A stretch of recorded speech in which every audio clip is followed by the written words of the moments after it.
Pemirsa, Wakil Gubernur DKI Jakarta pada Minggu siang meninjau lokasi kebakaran gedung Bapenda DKI Jakarta. Bersama Kepala Dinas Penanggulangan Kebakaran dan Penyelamatan atau Gulkarmat DKI Jakarta Bayu Megantara, Wagub Rano melihat langsung kondisi pasca kebakaran yang melanda gedung Bapenda DKI Jakarta. Wagub Rano juga menyebut ASN Bapenda DKI Jakarta akan bekerja di suku dinas wilayah selama masa perbaikan bangunan. Pemprov DKI juga telah menemukan gedung pengganti untuk menampung pegawai Bapenda DKI Jakarta lainnya. Sementara terkait mekanisme penyelidikan penyebab kebakaran, Pemprov DKI menyerahkan sepenuhnya kepada kepolisian. Alhamdulillah sudah ditemukan gedung untuk dipindahkan beberapa PT. Cuman di sini ya untuk operasional yang lain ya untuk sementara stop dulu, gitu loh. Ada olah TKP lanjutan yang akan dilakukan? Oh, ini kan udah masuk, polisi udah masuk, makanya kita di luar aja, kita ikutin mekanismenya. Kondisinya separah apa Pak kalau boleh tahu? Sebetulnya kalau kondisi dalam kita tunggu aja, ya kita tunggu tunggu polisi aja. Ya. Cuman ya tentu kita harus lebih waspada. Pegawai Bapenda ini dialihin kerja kemana Pak? Udah ada tempat, udah ada tempat. Ada kendala pas olah TKP nggak Pak? Nggak ada masalah. Kita database juga ada save, ada ada bed. Pak Gub sudah mengarahkan yang memang belum ada itu bisa di WFA dulu atau bisa di split di beberapa sudin. Oke. Apakah disedangkan ya Pak? Nggak, tetap nanti kita udah dibagi saja udah. Pemirsa, 2 perampok disertai pembunuhan bos konter ponsel di Ambarawa, Kabupaten Semarang, Jawa Tengah diringkus polisi. Saat beraksi, para pelaku mendatangi toko korban dan berpura-pura sebagai pembeli.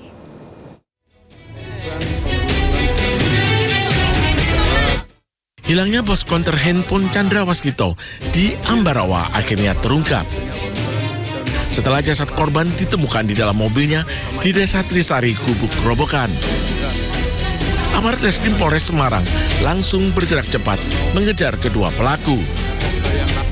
Dua pelaku, Didit Panggi dan Taufik, berasal dari Ambarawa, berhasil dibekuk di 2 lokasi yang berbeda. Awalnya, kedua pelaku menyiapkan alat memukul palu besi dan keling sebelum merampok. Mendatangi konter Royal pun mengendarai sepeda motor berpura-pura sebagai pembeli.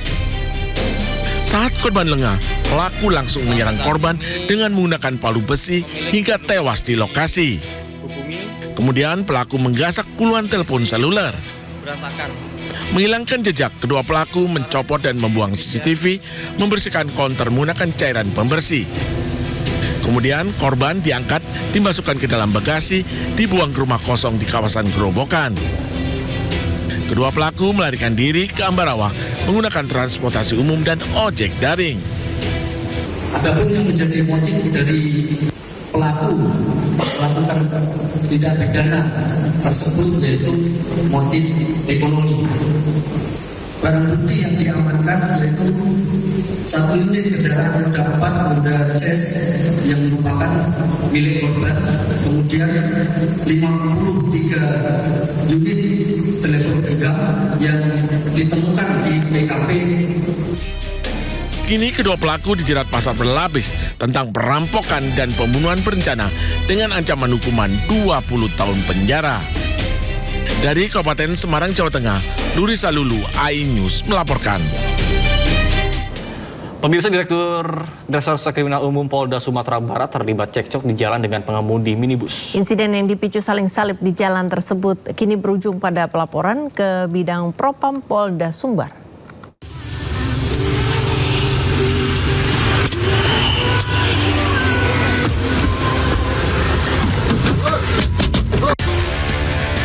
Sebuah mobil berplat nomor dinas kepolisian tampak mengadang laju sebuah minibus.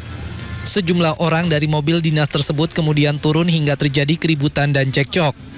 Cekcok berujung pemukulan hingga pengemudi minibus alami luka memar di mata kiri.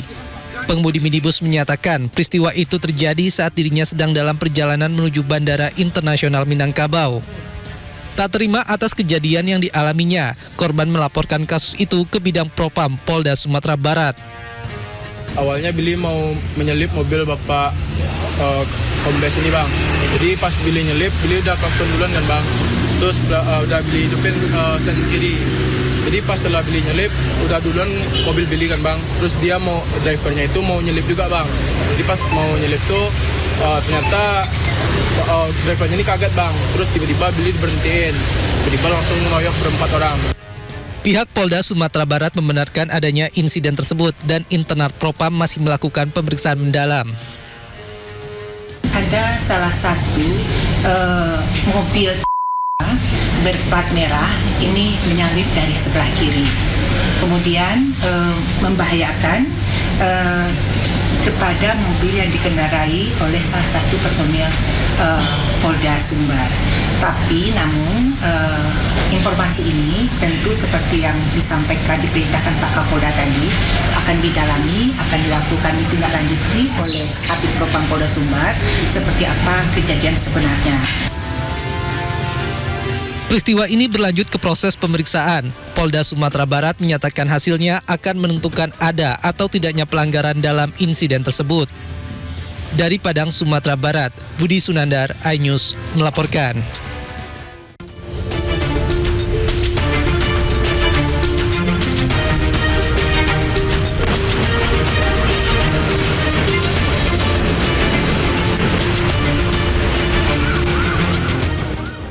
Pemirsa, selanjutnya kami akan mengajak Anda untuk mengetahui pantauan lalu lintas hari ini di sejumlah wilayah melalui pantauan CCTV Korlantas Polri. Kita akan bergabung dengan Brigadir Putri di studio NTMC Polri. Dan Brigadir Putri, selamat pagi. Bagaimana pantauan arus lalu lintas di sejumlah titik di wilayah Indonesia melalui pantauan CCTV di sana?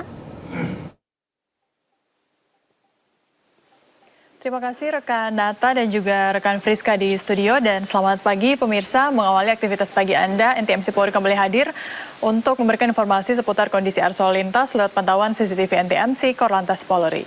Baik, langsung saja kita awali CCTV pagi ini di kawasan JPO Taman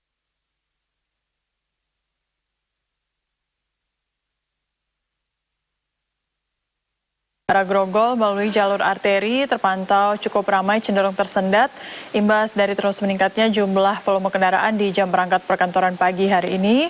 Sementara untuk di tol dalam kota Jakarta yang akan menuju ke tol airport Jalan Profesor Sediatomo dan arah sebaliknya terpantau masih mengalir lancar.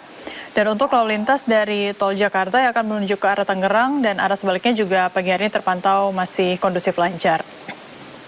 Patuhi selalu marka jalan dan rambu lalu lintas di sepanjang jalur ini. Dari Jakarta Barat kita beralih ke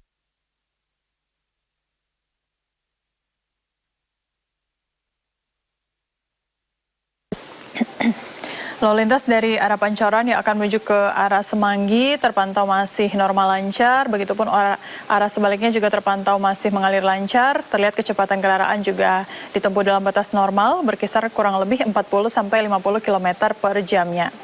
Selalu jaga jarak aman kendaraan Anda serta jaga kecepatan maksimal kendaraan Anda. Selanjutnya kita beralih ke CCTV di kawasan kilometer 4500 Pondok Gede. Lalu lintas terpantau masih lancar, cenderung lengang di kawasan ini, dan hal ini terjadi dari arah Cikampek yang akan menuju ke arah Jakarta dan arah sebaliknya. Kami himbau untuk mengecek kembali kondisi fisik kendaraan Anda serta kelengkapan surat-surat kendaraan dan selalu patuhi aturan dalam berlalu lintas. Dan terakhir kita akan melihat kondisi arus lalu lintas pagi ini di Malang, tepatnya CCTV di kawasan Tanjakan Pasar Lawang, Malang. Lalu lintas pagi ini dari arah Surabaya yang akan menuju ke arah Malang terpantau masih mengalir lancar, kecepatan kendaraan juga masih ditempuh dalam batas normal, dan ramainya kendaraan di kawasan ini juga terlihat dari CCTV kami masih didominasi oleh kendaraan pribadi baik roda 2 maupun roda 4. Dihimbau kepada para pengendara untuk tetap berhati-hati dikarenakan jalur yang mengarah ke Surabaya terdapat banyaknya aktivitas masyarakat karena adanya pasar.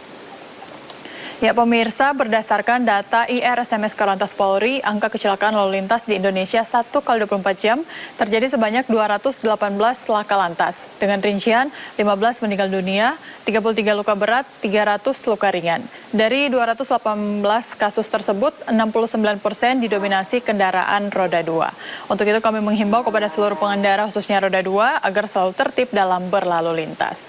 Dan untuk Anda pemirsa yang ingin mengupdate seputar informasi kondisi arus lalu lintas lainnya, Anda. Kami siap melayani Anda di call center kami 1500669 ataupun layanan SMS Center di 9119. Stop pelanggaran, stop kecelakaan, keselamatan untuk kemanusiaan, dan salam presisi.